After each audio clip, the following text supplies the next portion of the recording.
Hello বন্ধুরা, welcome to cyber শিক্ষা।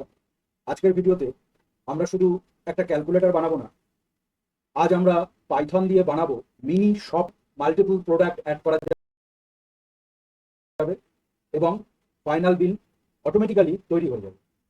তো আমি এখানে দেখো একটা প্রোগ্রাম করে রেখেছি। এবার এই প্রোগ্রাম একটা ছোট্ট শপ ম্যানেজমেন্ট সিস্টেম হিসাবে আহ, এই প্রোগ্রামটাকে আমি কাজ করাতে পারবো। তো চলো দেখি এই প্রোগ্রামটা স্টেপ বাই স্টেপ আমরা এক্সপ্লেনেশন করব এবং সেটাকে বোঝার চেষ্টা করব। তো প্রথমে দেখো, একটা grand underscore total equals to আমি জিরো ধরে নিয়েছি, মানে কি সব প্রোডাক্টের টোটাল এখানে স্টোর করব। এরপরে ওয়াইল ট্রু, ওয়াইল ট্রু লুপ চলতে থাকবে ততক্ষণ ইউজার স্টপ না হয়। সেই জন্য এই ওয়াইল ট্রু যে লুপটা আমি এখানে ইউজ করেছি, তার কারণটাই হচ্ছে ততক্ষণ চলবে যতক্ষণ না ইউজার সেটাকে বন্ধ করবে। এটাকেই বলে কন্টিনিউয়াস বিলিং সিস্টেমের লজিক। যখন আমরা বিলিং তৈরি করব বা অ্যাজ এ অপারেট করব, তখন আমি একটা প্রোডাক্ট নাম দিলাম, সেই প্রোডাক্টের প্রাইস সেখানে আসলো।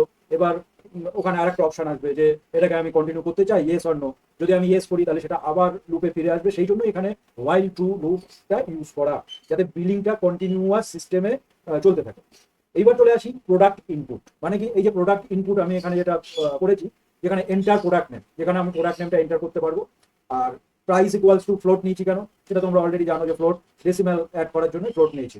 Quantity equals to input enter quantity, মানে কতগুলো কোয়ান্টিটি আমি এখানে নিচ্ছি, একটা দুটো তিনটে চারটে, সেটা আমি এখানে ইনপুট করবো। তারপরে কি আসলো, total equals to price into quantity.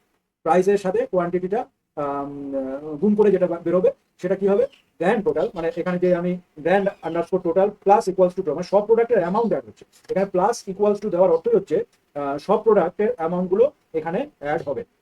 আচ্ছা, এবার চলে আসি আমি ইফ। এখানে দেখো, এটা গ্র্যান্ড টোটালের মধ্যে, এটা তো তোমরা বুঝতেই পেরেছো, প্রিন্ট প্রোডাক্ট, যেটা আমি গ্র্যান্ড টোটালের পরে যেটা লিখেছি, প্রিন্ট প্রোডাক্ট, তারপরে প্রোডাক্ট আর টোটাল অ্যামাউন্ট তোমাদের টোটাল। আচ্ছা, এই এবার চলে আসবো এই যে choice equals to input add another product yes or no. মানে এখানে চয়েস কি জন্য দিচ্ছি, চয়েস দিচ্ছি যে প্রোডাক্টটা আমি আর একটা প্রোডাক্ট অ্যাড করবো কি না করবো। তো এইখানেই একটা তোমার যেটা হচ্ছে ইউজার নো বললে লুপ স্টপ হবে, যেখানে আমরা ওয়াইল টু প্রথমে মেনশন করে এসেছিলাম। তো সেইখানে এখানে if choice equal to know হলে ব্রেক, যদি নো করে দেয় তাহলে সেটা ব্রেক হয়ে যাবে। আর না হলে আবার সেটা চলতে থাকবে।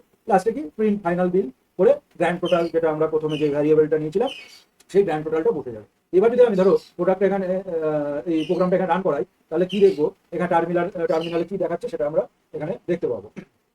তো আমরা এটাকে রান করেছি, দেখা যাক কি আসে। আচ্ছা দেখো, এখানে এন্টার প্রোডাক্ট নেম চলে এসছে। তো এখানে যখন আমি এন্টার প্রোডাক্ট নেম এসছে, তখন আমি এখানে ধরো লিখছি টি শার্ট। টি শার্ট লিখলাম, টি শার্ট লিখে এন্টার নিচ্ছি। এবার এখানে ধরো আমি বলছে এন্টার প্রোডাক্ট প্রাইস, ধরো 500 করে আমি টি শার্ট কিনলাম। আচ্ছা, এন্টার কোয়ান্টিটি, মানে কটা কোয়ান্টিটি নিয়েছি, ধরো আমি 12টা এখানে নিলাম।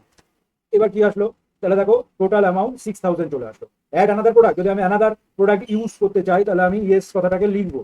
এই দেখো এখানে আমি ইয়েস লিখলাম, লিখে যখন আমি এন্টার মারছি, আবার ঠিক এন্টার প্রোডাক্ট নেম, এখানে আমি লিখলাম ধরো শর্টস লিখলাম, লিখে এন্টার দিচ্ছি। প্রাইস লিখলাম 399, এন্টার দিচ্ছি। কোয়ান্টিটি দিলাম ধরো 8টা। তো এইখানে আবার আসছে যে আরো তুমি প্রোডাক্ট অ্যাড করতে চাও, আমি বললাম না আর অ্যাড করতে চাই না, নো করে দিচ্ছি। নো যেই করলাম, গ্র্যান্ড টোটাল এখানে 9192 বসিয়ে দিল। আর ফাইনাল বিল যেটা আমার যেখানে আমরা প্রিন্ট করেছিলাম সেটা এইভাবে ক্লোজ হলো। তো এটাই হলো পাইথনের একটা পাওয়ার। আর এটা থেকে আমরা একটা মিনি শপ বিলিং সিস্টেম বানালাম এই প্রোগ্রামটার মাধ্যমে। আচ্ছা, নেক্সট ভিডিওতে আমরা এটাকে আরো আপগ্রেড করব। আর নেক্সট ক্লাসে এখানে আমরা চেষ্টা করবো অ্যাড করা, যেরকম জিএসটি, তারপরে ধরো discount, product list, date and time করে সিস্টেমে এটাকে আপগ্রেড করে সেভ করবো। তো আশা করি এই প্রোগ্রামটা তোমাদের সবার খুব ভালো লেগেছে। এবং প্রোগ্রামটাকে তোমরা এখানে কিভাবে আমি করলাম সেটা তোমরা একটুখানি ভালোভাবে দেখবে। দেখে এটাকে তোমরা নোটবুকে লিখে নিয়ে নিজেরাও প্র্যাকটিস করো, তাহলে পাইথন সম্বন্ধে তোমাদেরও অনেকটা ক্লিয়ার আইডিয়া আসবে। তো আজ এটুকু থাক, নেক্সট ক্লাসে তোমাদের সাথে আবার দেখা হবে। টাটা।